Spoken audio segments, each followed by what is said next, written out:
नमस्कार साथियों, क्या आपने कभी सोचा है कि अगर एक दिन अचानक आपका इंटरनेट बंद हो जाए तो क्या होगा?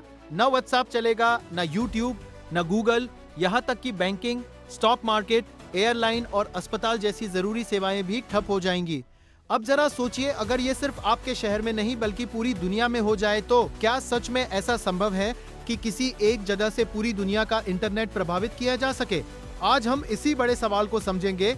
क्या स्ट्रेट ऑफ हॉर्मुज से दुनिया का इंटरनेट कंट्रोल हो सकता है? और अगर वहां कोई गड़बड़ी होती है तो उसका असर क्या होगा? दरअसल इंटरनेट कोई जादू नहीं है, बल्कि ये दुनिया भर के कंप्यूटर, सर्वर और डिवाइसेस का एक विशाल नेटवर्क है जो आपस में जुड़े हुए हैं। बचपन में आपने माचिस की डिब्बी और धागे से फोन खेला होगा, ठीक उसी तरह आज वो धागा बदलकर फाइबर ऑप्टिक केबल बन चुका है। जब आप मोबाइल पर इंटरनेट चलाते हैं तो आपको लगता है कि सब कुछ वायरलेस है, लेकिन सच्चाई ये है कि वायरलेस सिर्फ आखिरी कनेक्शन होता है। असली डेटा ट्रांसफर फाइबर केबल्स के जरिए होता है, जो हजारों किलोमीटर दूर देशों को जोड़ते हैं। दुनिया का लगभग 95% इंटरनेट डेटा समुद्र के नीचे बिछी केबल्स से गुजरता है, जिनकी लंबाई लाखों किलोमीटर में है, और ये केबल्स कई मजबूत लेयर्स से बनी होती है, जिनके अंदर लाइट के जरिए डेटा ट्रांसफर होता है, जिसे ऑप्टिकल फाइबर टेक्नोलॉजी कहते हैं। और ये टोटल इंटरनल रिफ्लेक्शन के सिद्धांत पर काम करता है, जिससे डेटा प्रकाश की गति से चलता है। इंटरनेट की शुरुआत 1960 के दशक में आर्पानेट से हुई, जब वैज्ञानिकों ने सोचा कि अगर दो कंप्यूटर जुड़ सकते हैं तो पूरी दुनिया क्यों नहीं, और यहीं से इंटरनेट का विस्तार शुरू हुआ। अब बात करते हैं स्ट्रेट ऑफ हॉर्मुज की, जो एक बेहद महत्वपूर्ण समुद्री रास्ता है जहां से दुनिया का बड़ा हिस्सा तेल गुजरता है, लेकिन इसके साथ साथ यहां से कई अंडरसी इंटरनेट केबल्स भी गुजरती है।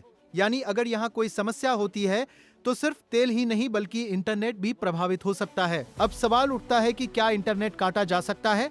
तो जवाब है हाँ, लेकिन पूरी तरह नहीं, क्योंकि इंटरनेट कई केबल्स और बैकअप सिस्टम्स पर आधारित है। फिर भी अगर किसी खास क्षेत्र की केबल्स कट जाएं, तो उस क्षेत्र में इंटरनेट काफी धीमा या बंद हो सकता है। ऐसा पहले भी हो चुका है, जैसे रेड सी में केबल डैमेज होने से इंटरनेट प्रभावित हुआ, और ताइवान में भी केबल कटने से कनेक्टिविटी में समस्या आई। अगर स्ट्रेट ऑफ हॉर्मुज में केबल्स प्रभावित होती हैं, तो मिडिल ईस्ट और एशिया के बीच इंटरनेट स्लो हो सकता है। बैंकिंग, ट्रेडिंग, एयरलाइन सिस्टम और स्टॉक मार्केट पर असर पड़ सकता है, और सबसे बड़ी बात, सूचना का प्रवाह रुक सकता है, जो युद्ध जैसे समय में सबसे ज्यादा महत्वपूर्ण होता है।